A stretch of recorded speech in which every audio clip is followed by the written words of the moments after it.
Hello friends, welcome back to my channel inspire with గీత.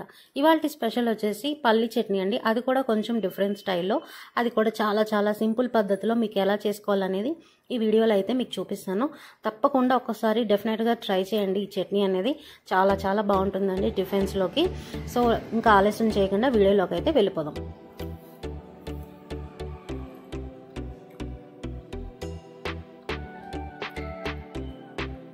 ముందుగా నేనైతే ఇక్కడ స్టవ్ ఆన్ చేసి ఒక పాన్ అనేది పెట్టుకొని 1 కప్ వరకు పల్లీలు అనేది వేసుకోవాలండి. సో ఇక్కడ మనం డ్రై రోస్ట్ లాగా చేసుకోవాలి. నియర్లీ మనకి సిమ్లో పెట్టి చేసుకుంటే ఒక 4 to 5 minutes అనేది టైం పడుతుంది. సో నిదానంగా మనం అయితే సిమ్లోనే ఫ్రై చేసుకోవాలండి పల్లీలు అనేవి. సో చూస్తున్నారు కదా, పల్లీలు అయితే మంచిగా డ్రై రోస్ట్ అయిపోయింది. సో అదే పాన్లో నేనైతే 1 స్పూన్ వరకు ఆయిల్ అనేది యాడ్ చేసుకుంటున్నాను. ఇందులోకి ఒక 1/2 స్పూన్ వరకు జీలకర్ర అండి, అలాగే ఒక 2 ఎండుమిర్చి, అలాగే నేనైతే కారానికి తగ్గట్టు ఒక 10 పచ్చిమిర్చి అనేవి యాడ్ చేస్తున్నాను.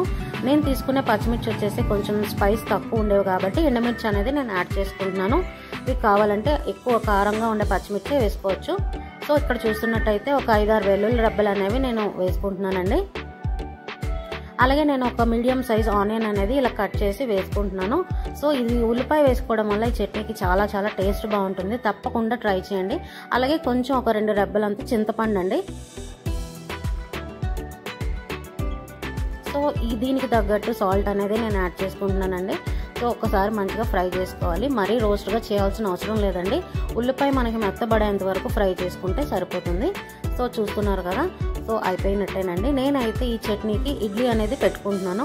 సో మంచిగా ఇడ్లీ అనేది ఇక్కడ స్టీమ్ అవుతుంది. సో ఇడ్లీ, దోశ, పూరి ఎందులో కూడా చాలా బాగుంటుందండి ఈ చట్నీ వచ్చేసి. తప్పకుండా మీరు కూడా ట్రై చేయండి. సో చూస్తున్నారు కదా, నేనైతే ఈ విధంగా పల్చగా చట్నీ అనేది ప్రిపేర్ చేసుకున్నాను. మీరు కొంచెం గట్టిగా కూడా చేసుకోవచ్చు.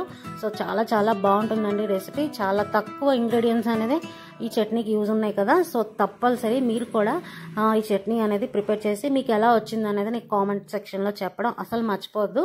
సో వీడియో నచ్చితే తప్పకుండా లైక్, షేర్ అండ్ కామెంట్ చేయండి. Thank you for watching.